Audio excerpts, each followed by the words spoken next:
kind of store makes people pay before they even step inside? In a world where retailers slash prices, launch endless sales, and beg for your attention, Costco flips the rules. Here, millions of loyal members line up not just to shop, but to pay for the privilege of shopping. And somehow, this strange model has built a global empire. With razor-thin margins, a CEO who once made less than some store managers, and a culture that treats both employees and customers differently than anyone else in retail. So what's the secret that built Costco's empire? Let's find out. Part 1. Step into a Costco, and you'll notice something unusual. There are no polished displays, no catchy jingles, no luxury lighting. Instead, you walk through a giant concrete warehouse, pallets stacked to the ceiling, bulk everything, from 10 pounds of chicken to a 50-pack of toilet paper. It looks more like a storage depot than a store. And yet, it's one of the most profitable retailers in the world. Traditional retailers make money by marking up their products. A store buys toothpaste for $1, sells it for $3, and pockets the difference. Costco, however, caps its margins at around 14%, sometimes even less. They refuse to profit heavily on products. Instead, they profit somewhere else entirely. And that brings us to the real question. If Costco isn't making money from what's on the shelves, then where does the money come from? This contradiction is what makes Costco fascinating. It's a business that survives not on squeezing customers, but on making them feel they've struck a bargain every time they walk through the door.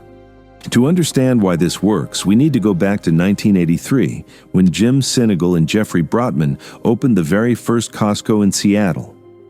Their vision was simple: strip out all the frills, focus on low prices, and reward loyalty through membership. That simple model has now become a retail revolution. Part 2.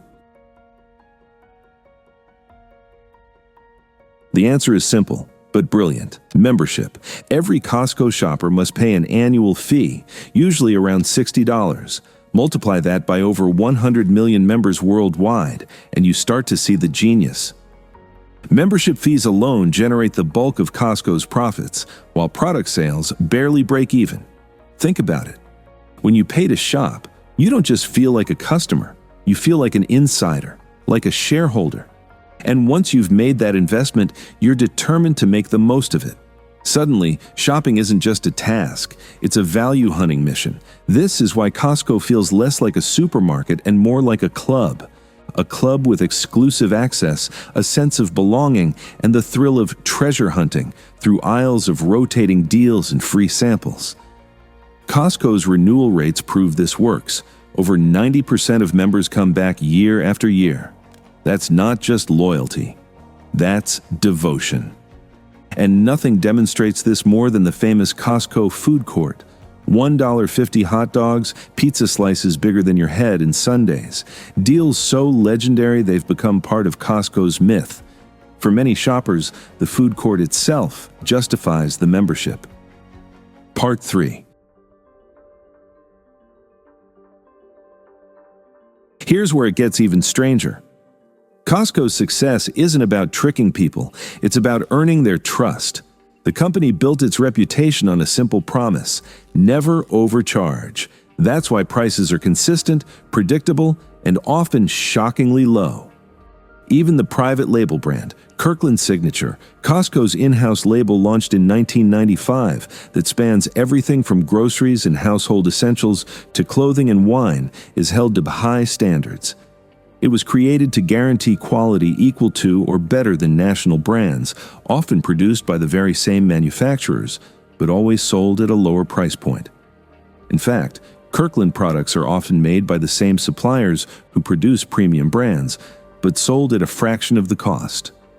This consistency fuels a loyalty rate of over 90% year after year. That's unheard of in retail. Customers don't just shop at Costco, they return, renew, and stay for decades. Because Costco isn't selling products, it's selling trust.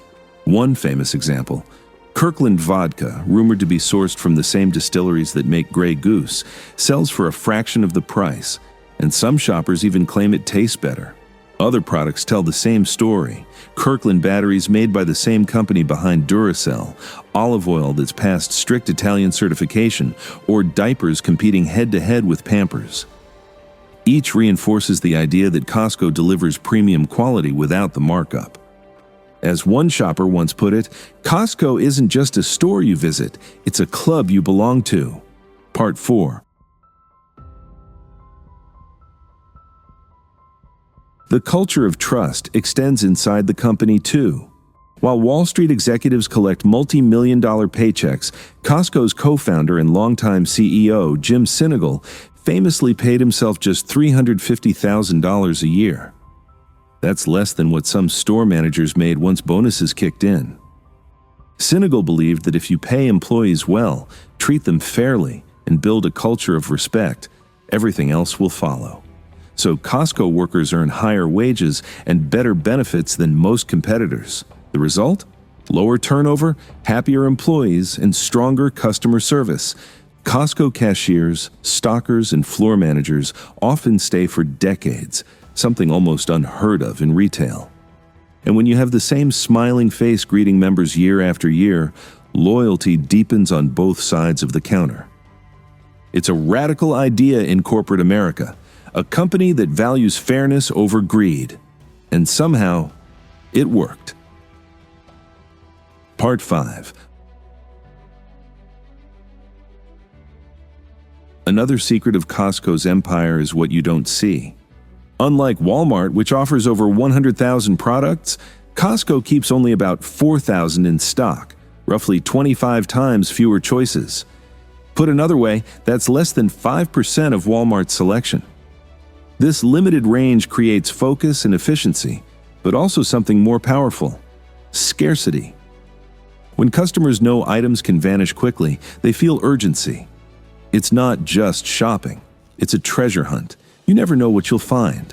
One week, bulk cereal. The next, a luxury diamond ring or rare bottle of wine. Scarcity is engineered into the experience. Seasonal products disappear quickly, and rare, one-time-only items show up unannounced. The result? A sense of excitement and unpredictability that keeps people coming back, even when they don't need anything. This strategy keeps customers returning, scanning the aisles for the next surprise. Because at Costco, hesitation has a cost. If you wait too long, it's gone. Scarcity turns shopping into a game, and millions of people keep playing. One infamous example: the limited release rare whiskey bottles that sold out instantly, or the surprise appearance of other high-end items like luxury wines or electronics. These rare finds cement Costco's reputation as part bargain hunt, part adventure. Part 6. Of course, no empire is perfect. Costco's model has its critics. Suppliers say the company drives brutal bargains, forcing prices down until profit margins nearly vanish. The bulk model, while efficient, also encourages overconsumption. Families sometimes buy more than they need, leading to waste. And membership fees, while clever, create exclusivity.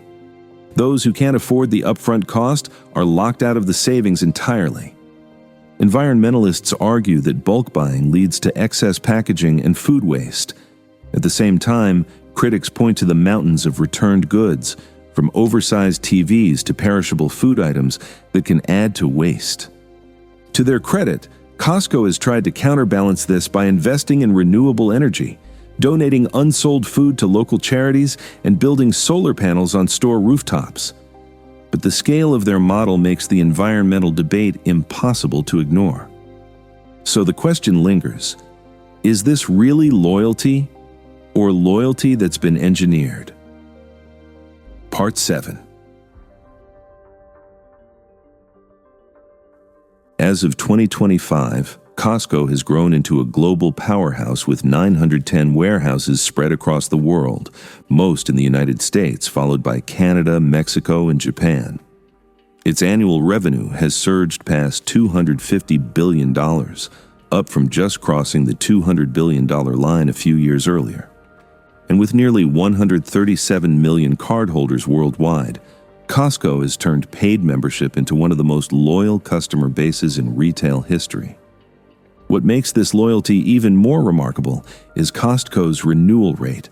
More than 90% of members worldwide come back year after year, a figure that rivals even the stickiest subscription businesses in the world. Most retail loyalty programs average around 50 to 70%, and streaming giants like Netflix hover between 60 to 80%. Only Amazon Prime comes close, with renewal rates in the mid-90s. Costco's 90% plus puts it firmly in that rare league of world-class loyalty. But Costco's true success isn't measured in dollars, it's measured in belief. Shoppers believe they're getting the best deal. Employees believe they're treated with respect. And investors believe in the stability of a model that seems almost too strange to work. Costco has influenced the retail world far beyond its own stores. Competitors scramble to copy pieces of its model, from membership perks to private label branding. But few can replicate the trust, the culture, and the almost fanatical loyalty that Costco has cultivated. In a retail world obsessed with choice, Costco proved that less can be more. That simplicity, trust, and scarcity can be more powerful than flashy ads or endless shelves. The real secret isn't what's in the store. It's the invisible contract between Costco and its members, a silent agreement built on loyalty, trust, and belonging. And maybe that's the lesson. In a marketplace full of noise, Costco showed that sometimes the quietest strategy is the strongest one of all.